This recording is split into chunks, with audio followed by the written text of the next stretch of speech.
நீங்க நன்றி செலுத்தும் விதத்தில் நன்றியோட வாழ்றதுக்காக இறந்த பின் உங்களை உயிர்ப்பிக்கிறேன்னு சொல்றான்.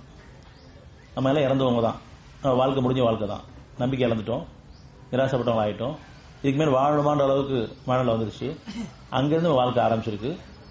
நம்ம தூய்மையாக்கப்பட்டிருக்கோம், தூய்மை வழியை காமிக்கப்பட்டிருக்கோம், சுகப்படுத்தப்பட்டிருக்கோம்.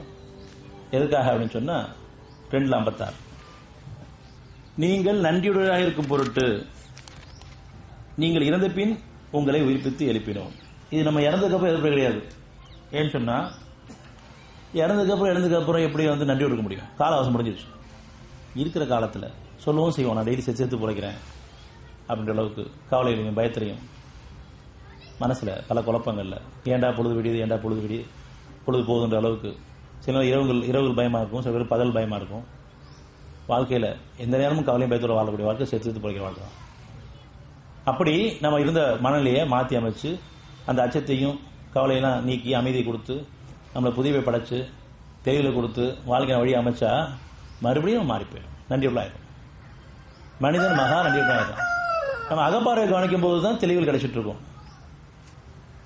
சில பேர் சொல்லுவாங்க, நீங்க என்ன குதிரைக்கு கடிவாளம் கட்டுற மாதிரி ஒரே மாதிரி போயிட்டு இருக்கிறீங்க, மீட்டிங் போறீங்க வர்றீங்க குர்ஆன் படிக்கிறீங்க அல்லது வேற எதையும் பார்க்க மாட்டீங்களா கேட்க மாட்டீங்களா அப்படின்னு ஒரு ஏளனமாவும் பரியாசமோட பேசுவாங்க.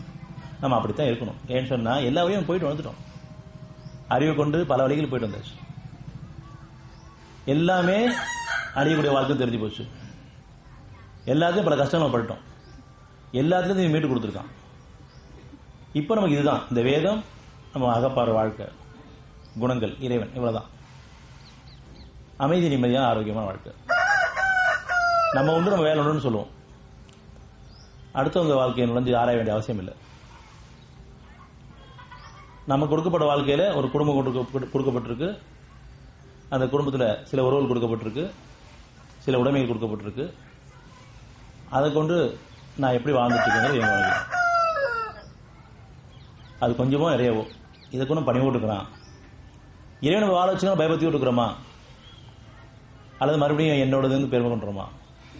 நம்ம அதிகாரத்தில் இருக்கிறோமா, ஆணவத்தில் இருக்கிறோமா, கொடுக்கப்பட்டவங்களை அடிமையாக்குறோமா? நம்ம குடும்பங்களையும் நம்முடைய உறவினர் நெருக்கமான உறவினர்களையும் நம்முடைய உதவியாளரையும் அடிமையாக்கி வச்சிருக்கிறோமா?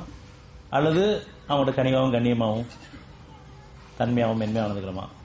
அவங்களுடைய குறைகளையும் பொறுத்து வச்சு மன்னிக்கிறோமா? அவங்களாம் சமாதானம் விரும்புகிறோமா? அவங்களுடைய குறைகளை நிறைவு தேடுறோமா? இப்படி பல அவகாசங்கள் நம்ம ஒவ்வொருத்தருக்கும் ஒரு குடும்பம் கொடுக்கப்பட்டு ஒரு சொற்ப மக்களையும் கொடுக்கப்பட்டிருக்கும். நம்ம உலகம்லாம் இவ்வளவுதான்.